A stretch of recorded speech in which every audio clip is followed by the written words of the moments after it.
राजधानी भोपाल के हमीदिया अस्पताल में 3 लोगों की मौत के बाद अब चिकित्सा शिक्षा मंत्री विश्वास सारंग का बयान सामने आया है। उन्होंने कहा कि यह दुर्भाग्यपूर्ण है और बड़ी लापरवाही है। हमीदिया अस्पताल में 5:58 पर लाइट गई, वहां बैकअप के इंतजाम है, मेंटेनेंस के भी निर्देश दिए गए थे, लेकिन जनरेटर 10 मिनट के बाद बंद हो गया था। तत्काल प्रभाव से पीडब्ल्यूडी के इंजीनियर को निलंबित कर दिया गया है और डीन को नोटिस दिया गया है। बहुत दुर्भाग्यपूर्ण है, परंतु अस्पताल प्रशासन ने जो रिपोर्ट दी है उसमें इस पूरी घटना के कारण किसी की मृत्यु नहीं हुई। जैसा मैंने कहा कि बहुत दुर्भाग्यपूर्ण है मृत्यु, परंतु तीनों मृत्यु जो है उनके बैकअप में जो वेंटिलेटर था उसका बैकअप था, क्योंकि 3 टियर सिस्टम है। पहला सिस्टम है एमपीवी के माध्यम से लाइट अस्पताल में वार्डों में पहुंचती है।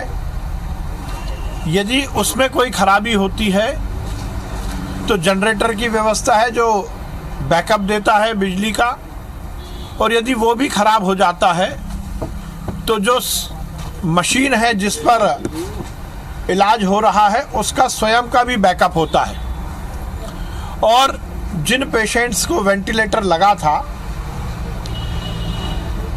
उन वेंटिलेटर में 2 घंटे का बैकअप था।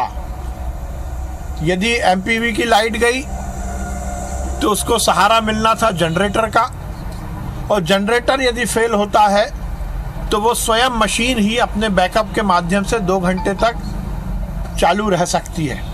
और हम पूरा एपिसोड देखें तो 1 घंटे के अंदर फिर से बिजली आ गई।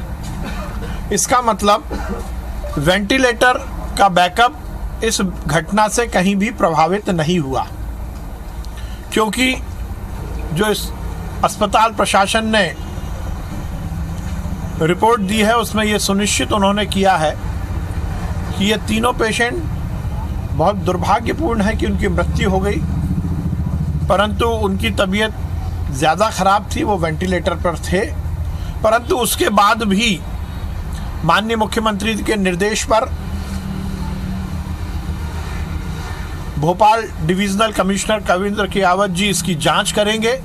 इस पूरे मामले की, चाहे बिजली के जाने की बात हो, चाहे मेंटेनेंस में कोताही बरतने की बात हो, या उसके बाद किसी रोगी पर इसका कोई विपरीत असर पड़ने की बात हो, ये पूरी जांच होगी। और जांच के बाद यदि कोई भी दोषी होगा, वो कितना भी बड़ा ओहदे का व्यक्ति हो, उसको बख्शा नहीं जाएगा।